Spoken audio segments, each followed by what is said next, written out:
जी। राम राम। सभी को जय सिया राम।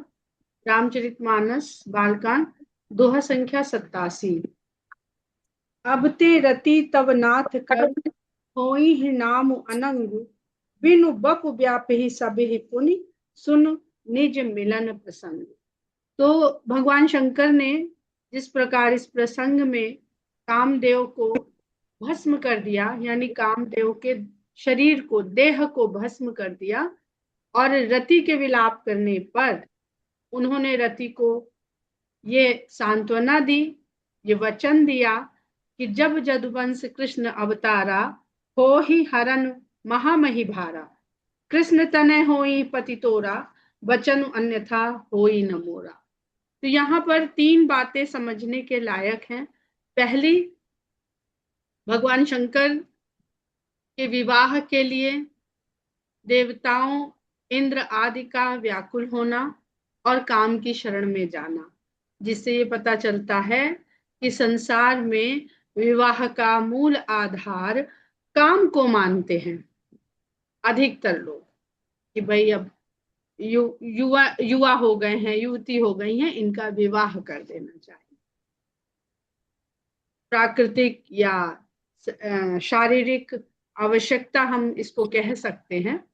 उसी भाव से देवता लोग महादेव को भी समझ रहे हैं, मान रहे हैं, जबकि महादेव तो पूर्ण वैरागी हैं। तो देह के द्वारा और देह में काम इच्छा को जागृत करके उनको विवाह के लिए विवश कर पाना, ये एक असंभव कार्य है। दूसरा, यहाँ पर हम देखते हैं कि भगवान शंकर कामदेव को भस्म कर देते हैं, और फिर द्वापर युग में कथा चल रही है त्रेता युग की। अभी कौन सा युग है वो हम नहीं कह सकते हैं साफ साफ, कि भगवान शंकर का जो प्रसंग चल रहा है वो किस युग का चल रहा है, लेकिन जो पूरी कथा है वो त्रेता युग की है। और भगवान शंकर वरदान देते हैं रति को कि जब यदुवंश कृष्ण अवतारा, जब यदुवंश में कृष्ण अवतरित होंगे, होई ही हरण महामहि भारा, और पृथ्वी के महाभार का हरण करेंगे। कृष्ण तनय होई पति तोरा, तब तुम्हारा पति कृष्ण का पुत्र होकर के जन्म लेगा। वचन अन्यथा होई न मोरा, मेरा ये वचन किसी भी रूप में अन्यथा नहीं होगा, यानी इसके अतिरिक्त कुछ नहीं, जो मैंने कह दिया वही निश्चित है। तो काम की महत्ता को यहाँ पर गोस्वामी जी ने बड़े ही सुंदर और बड़े ही गूढ़ रूप से कहने का प्रयास किया है।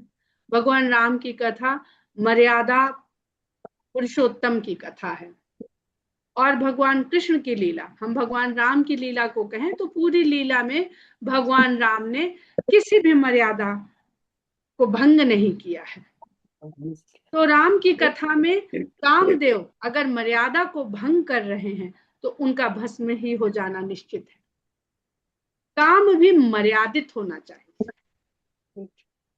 काम को यहाँ कहीं बुरा नहीं बताया जा रहा, गलत नहीं बताया जा रहा है, मर्यादित होना चाहिए।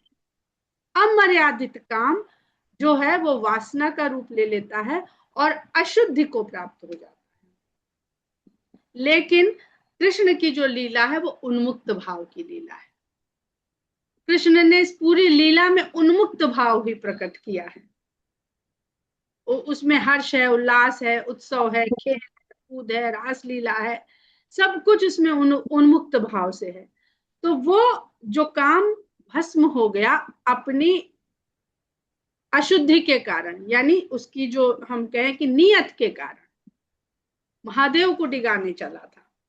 लेकिन वही काम जब कृष्ण के शरणागत, यानी कृष्ण के द्वारा प्रकट होगा संसार, ईश्वर के द्वारा, मर्यादित अवस्था के पश्चात जब वो कृष्ण के युग में उन्मुक्त अवस्था को प्राप्त करेगा तो वो फिर से प्रद्युम्न के रूप में प्रकट होगा।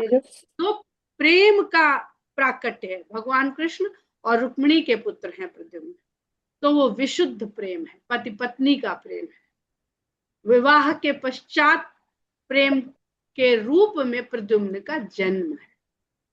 तो अमर्यादित काम सदा अशुद्ध है, और मर्यादित काम सदा सुंदर संतान के रूप में प्रकट है। और परम आनंद के रूप में, मतलब जिसकी परम ज्योति है, परम प्रकाश है, द्वित है जिसमें, प्रद्युम्न।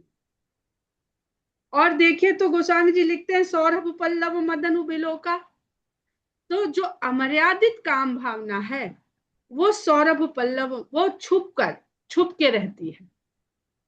और विवाह होता है तो बाजे गाजे बजा के होता है, सारी संसार में ऐलान होता है। तो ये मर्यादित काम और अमर्यादित काम के भीतर का, बीच का अंतर है। कृष्ण तने होई पति तोरा, बचन अन्यथा होई न मोरा, रति गवनी सुनि शंकर बानी, कथा अपर अब कहूं बखानी। शंकर भगवान की इस प्रकार की वाणी को सुनकर के रति संतुष्ट होकर के वहां से चली गई।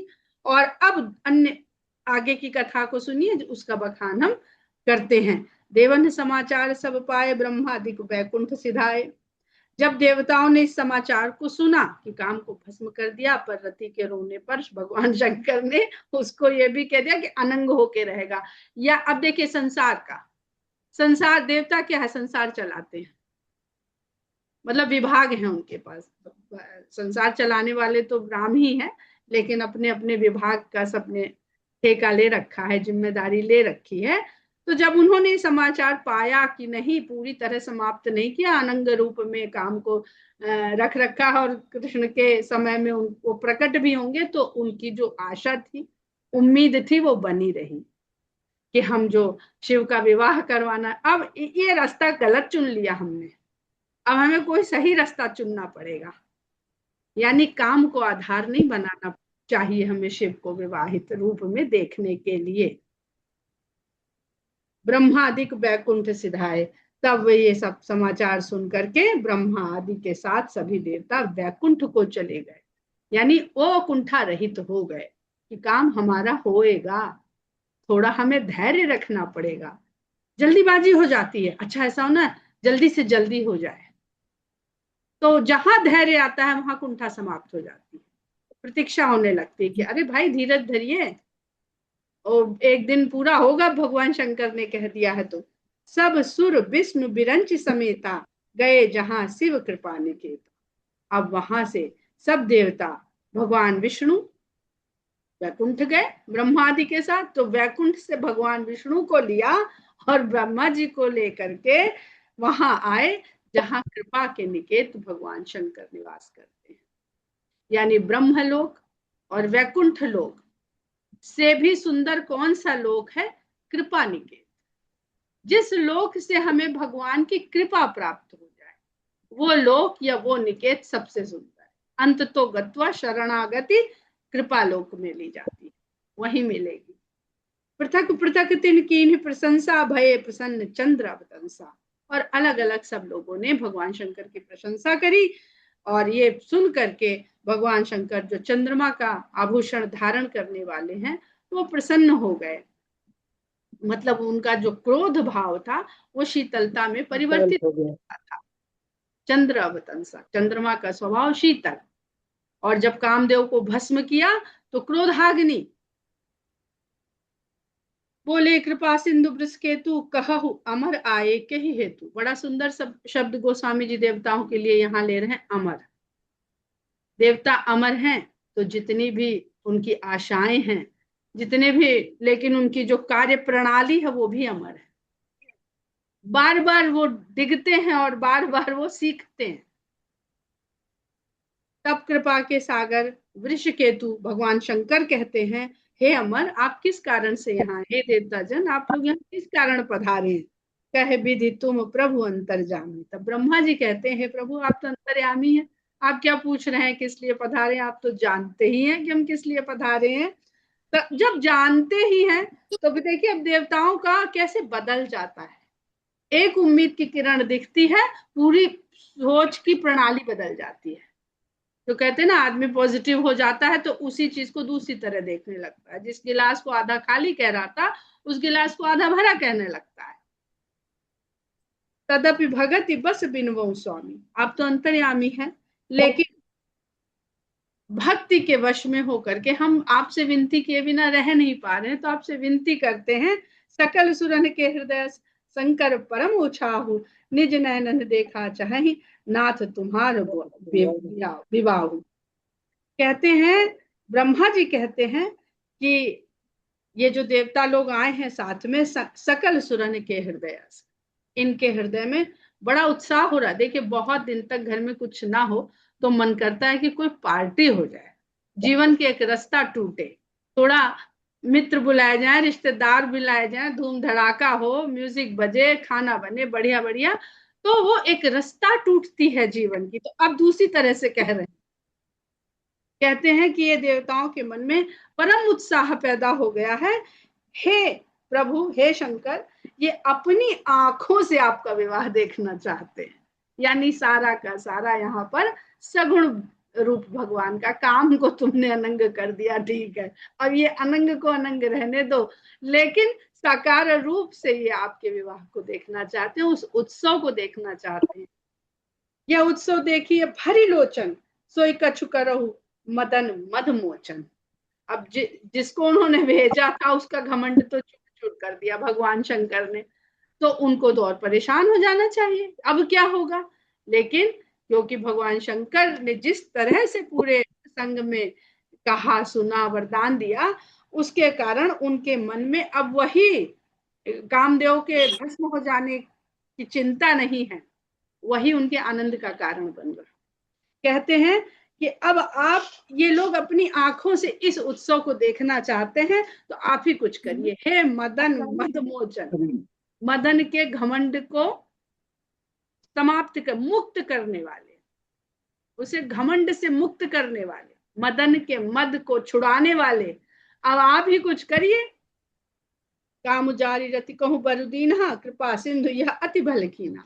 आपने कामदेव को तो भस्म करके और उसके पश्चात रति को तो वरदान दे दिया, यानी भगवान शंकर किसी को भी दुखी नहीं देखना चाहते हैं और दुखी करना भी नहीं चाहते।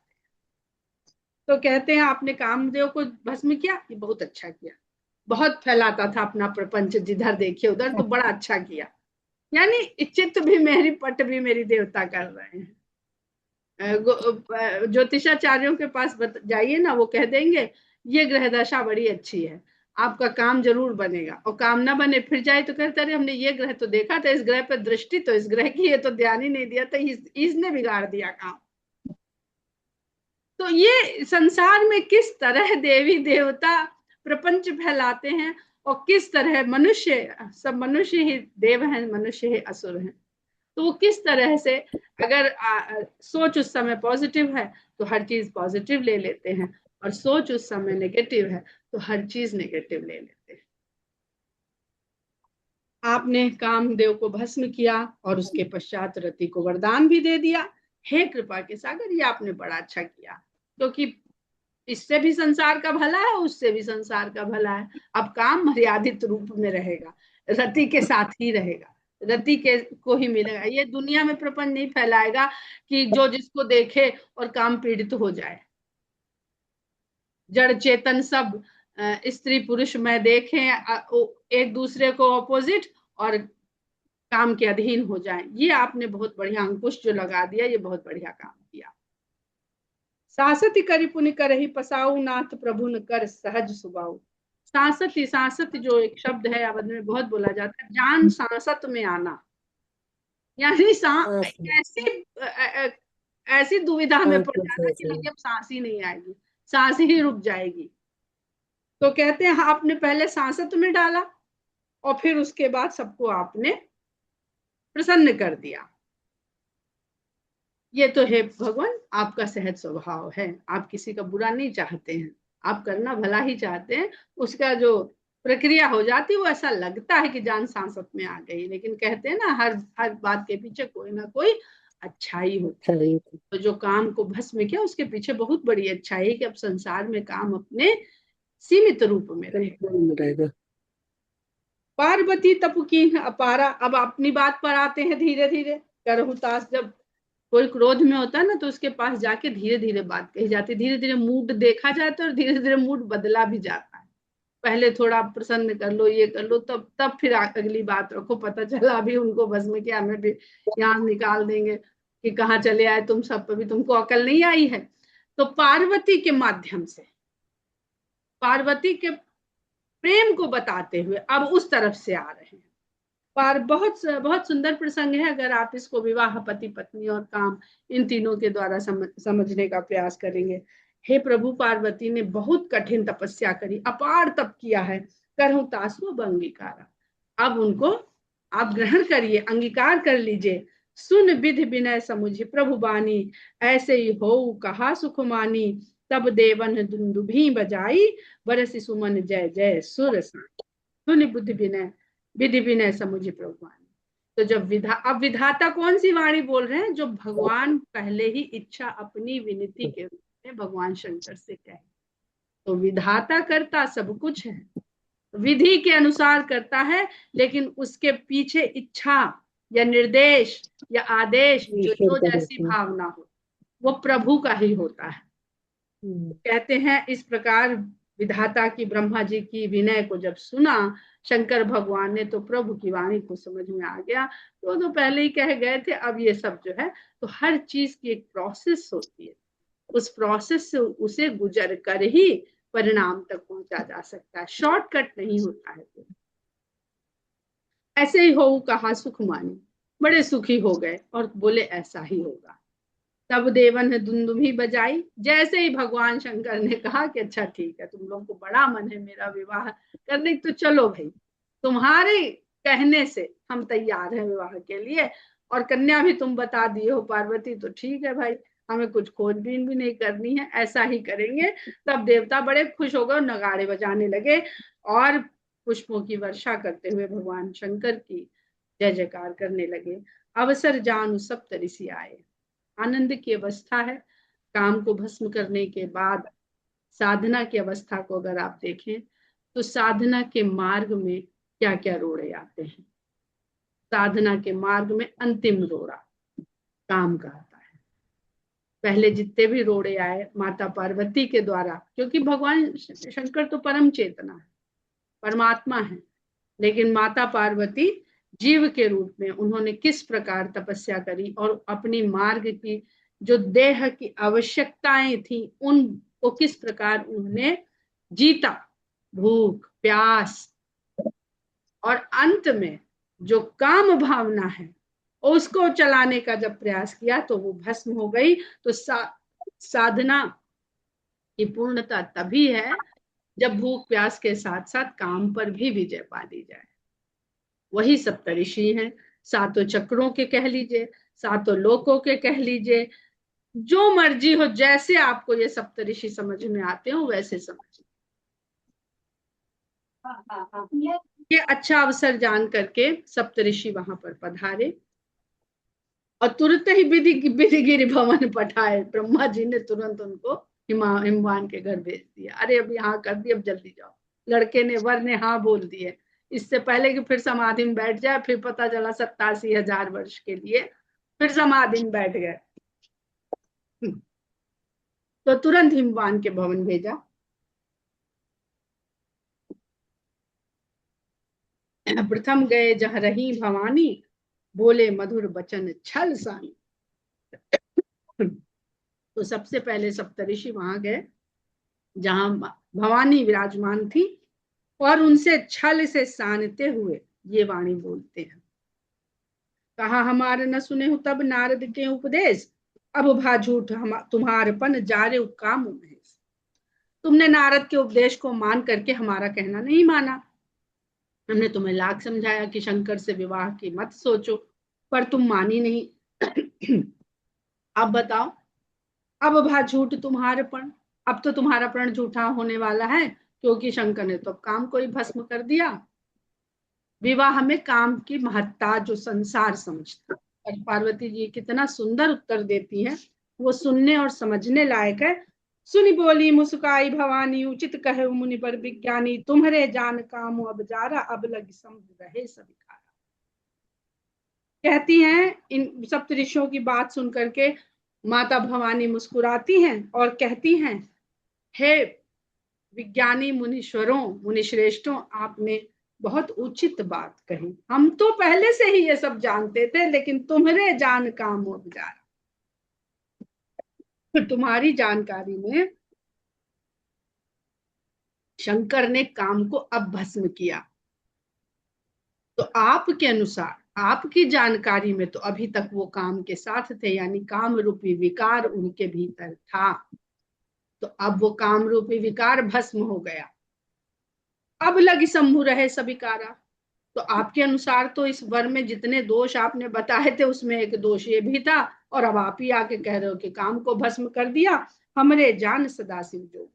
लेकिन हमारी जानकारी में तो शंभु कभी भी काम आसक्त और काम के अधीन थे ही नहीं। काम रूपी विकार से वो सभी, जब सभी विकारों से योगी, जिसका योग केवल परमात्मा से है, उसके भीतर काम का तो संयोग कभी था ही नहीं, तो हम तो उनको पहले से योगी जाने माने बैठे हैं। अज अनुवद्य अकाम अभोगी, मेरे लिए वो अजन्मे हैं, निंदा नहीं जिनकी हो सकती है, ऐसे हैं अनुवद्य, जिनकी निंदा ना की, कोई निंदा के लायक जिनके अंदर बात ना हो, मेरे लिए तो वो अकाम ही हैं, कामना रहित हैं और भोग से बिल्कुल निर्लिप्त हैं। जो मैं शिव से ये अस जानी, प्रीति समेत समेत कर्म मन बानी, तो हमार पन सुनहु मुनीसा, करी है ही सत्य कृपा निधि सा।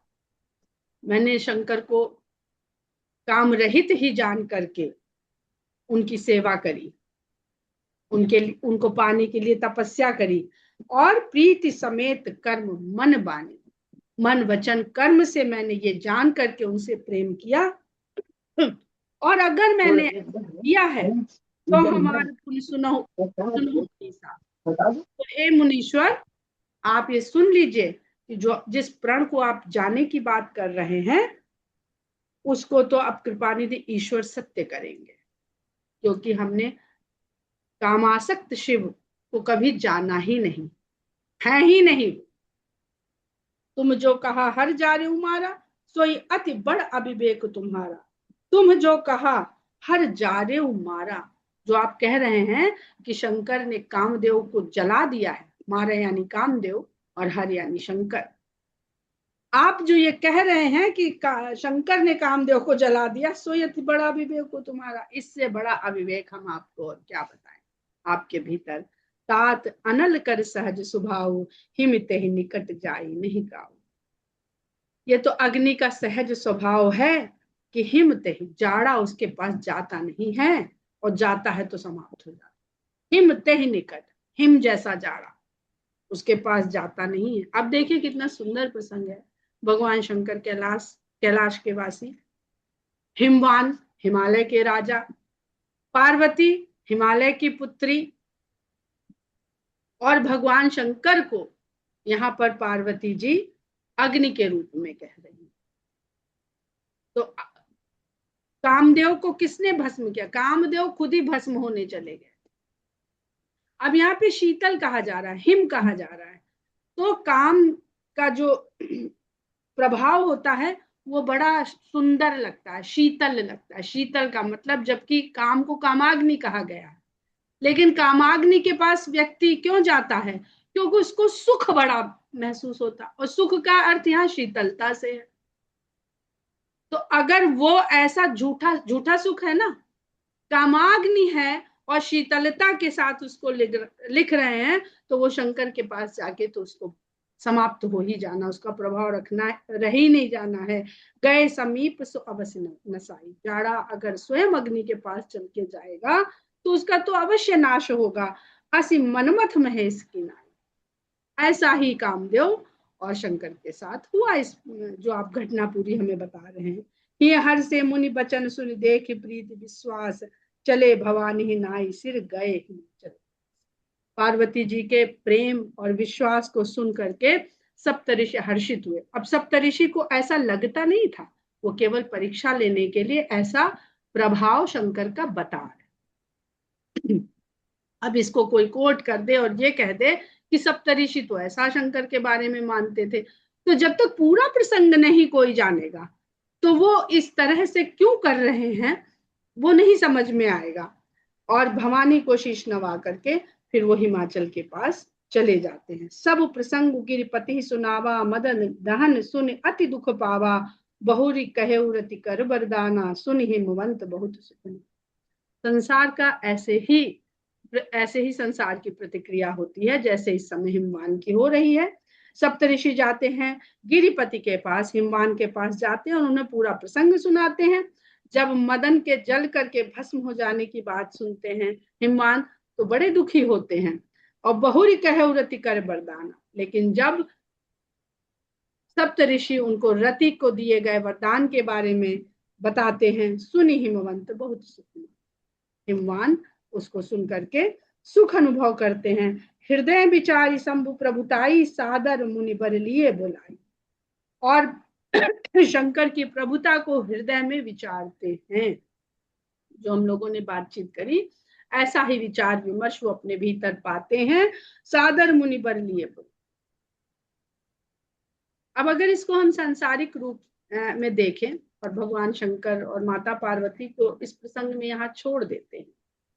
कोई वर है, अगर उसके बारे में किसी कन्या के पिता को पता चले कि भाई बहुत कामी है वो बालक या मनुष्य, तो ऐसे वर के साथ कोई पिता अपनी पुत्री नहीं देगा। लेकिन अगर उसे ये पता चलता है कि ऐसे ऐसे करके उसके पास कितने सारे देखिए आते हैं लोग, लेकिन उसका तो संकल्प ये है कि नहीं वो अपनी पत्नी से ही इस प्रेम को करेगा, तो फिर पिता कितना संतुष्ट होता है।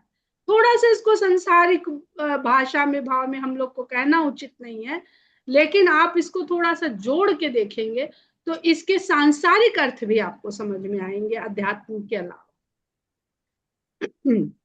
हृदय विचारी शंभु प्रभुताई, सादर मुनि बर लिए बुलाई। आदर सहित उन्होंने मुनियों को बुलाया। सुदिन सुनखत सुघरी सोचाई, बेग वेद विधि लगन धरा। और मुनि को बुला करके अच्छा दिन विचरवाया, अच्छा नक्षत्र विचरवाया, अच्छा मुहूर्त विचरवाया। सोच विचार के उन्होंने दिन घड़ी मुहूर्त सब विचार करवा के और बेग वेद विधि लगन धराई। और वेद के विधान के अनुसार उन्होंने तुरंत लगन धरा दिया, लगन निश्चित कर दिया। पत्री सप्तऋषि सोई दीन ही, गही पद विनय हिमाचल कीन्ही। उस लग्न पत्रिका को सप्तऋषियों को हिमवान देते हैं और गही पद विनय हिमाचल कीन्ही। सप्तऋषियों के चरण पकड़ करके हिमाचल उनसे ये विनती करते। कितना सुंदर प्रसंग है अगर आप इसको अध्यात्म के रूप से समझ पाए तो। कौन सा पत्र है ये? अब देखिए जाएंगे कहाँ? जाई विधिन तीन दीन सुपाती, बाचत प्रीति न हृदय समाती। आत्मा के परमात्मा से मिलन की ये पत्रिका है और उस आनंद का भी वर्णन यहाँ पर होगा। सप्तऋषि, फिर सहस्त्रार चक्र जिसको हम ब्रह्मरंध्र कहते, ब्रह्मलोक वही है ब्रह्मरंध्र, और बाकी कैलाश और वैकुंठ ये तो पता नहीं कहाँ, ये इस देह से परे है। हमारे देह में बस ब्रह्मरंध्र तक ही है, यानी ब्रह्मलोक तक ही है।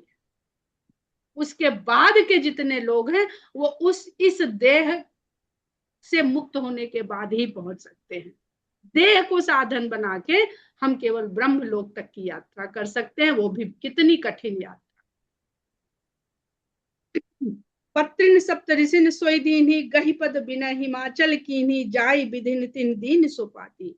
विधाता को जाकर के यानी ब्रह्मा जी को जाकर के उन्होंने ये पत्रिका दी और उस पत्रिका को बांचते हुए प्रीति न हृदय समाती। सबके हृदय में प्रेम उमड़ पड़ा, ब्रह्मा जी के हृदय में प्रेम उमड़ पड़ा। लगन बाच अज सब ही सुनाई, हर से मुनि सब सुर समुदाय। और ब्रह्मा जी ने जिस घड़ी उस लग्न पत्रिका को बांच के सुनाया, वाचन जो शुद्ध हिंदी का शब्द है उसी से बांचना बना हुआ है अवधि का। तो जब उन्होंने बांचा तो उसके जो लग्न में जो घड़ी दिन सब मुहूर्त लिखे हुए थे उसको सुन करके मुनि तो हर्षित हुए ही हुए, देवताओं का सारा समुदाय हर्षित हो गया। सुमन वृष्टि नभ बाजन बाजे, मंगल कलश दसों दिश साजे। पुष्प की वर्षा होने लगे, पूरा आकाश बाजा बजने से गूंज उठा और मंगल कलश को दसों दिशाओं में सुसज्जित कर, दसों दिशा हमारे शरीर के 10 द्वार सब प्रकाशवान हो उठे। मंगल कलश, सारे जो हमारी इंद्रियां हैं, 5 कर्म इंद्रियां, 5 ज्ञान इंद्रियां, ये 10 की 10 जो इंद्रियां हैं ये शिखर के समान हो गई। देखने में ये कहीं मध्यम है, कहीं उच्च है, कहीं तुच्छ है, लेकिन जब इस साधना की इस अवस्था में पहुंच जाता है भक्त या साधक, तो उसके लिए सब शिखर ही शिखर होता है और सब जगह मंगल ही मंगल होता है। तब शरीर का जो ये तुच्छता और उच्चता का बोध है समाप्त हो जाता है। लगे समानन सकल सुर वाहन विविध विमान, सभी देवता लोग अपने विभिन्न विभिन्न प्रकार के वाहनों को सजाने लगे। अब बड़ा सुंदर प्रसंग है, संसार से जोड़ लीजिए तो बड़ा आनंद आएगा कि अपनी अपनी गाड़ी सब सजा रहे हैं। कोई पेट्रोल भरवा रहा, कोई धुलवा रहा है, कोई फूलों से सजवा रहा है, जिसके पास जो वाहन है उसको सब सजा रहे हैं। लगे सवारन सकल असुर, सभी देवता अपने अपने विभिन्न प्रकार के वाहनों को, विमानों को, जिसके पास गाड़ी थी वो गाड़ी, जिसके पास चौपर था वो चौपर, जिसके पास चार्टर्ड प्लेन था वो चार्टर्ड प्लेन, सब उसको बढ़िया से फुलफिल करवा के सजावट करवाने लगे। हो ही सगुन मंगल सुबह कर ही अप्सरागा। और जब ये तैयारी हो रही थी उस समय जितने भी शकुन हो रहे थे वो सब शुभ शकुन हो रहे थे और अप्सराएं गायन कर रही थी। हम लोग यहाँ पर विराम लेते हैं और भगवान शंकर के विवाह का आनंद लेंगे। बहुत सुंदर प्रसंग है। जय सिया राम। जय सिया राम, जय सिया राम, जय भोले बाबा। जय सिया राम।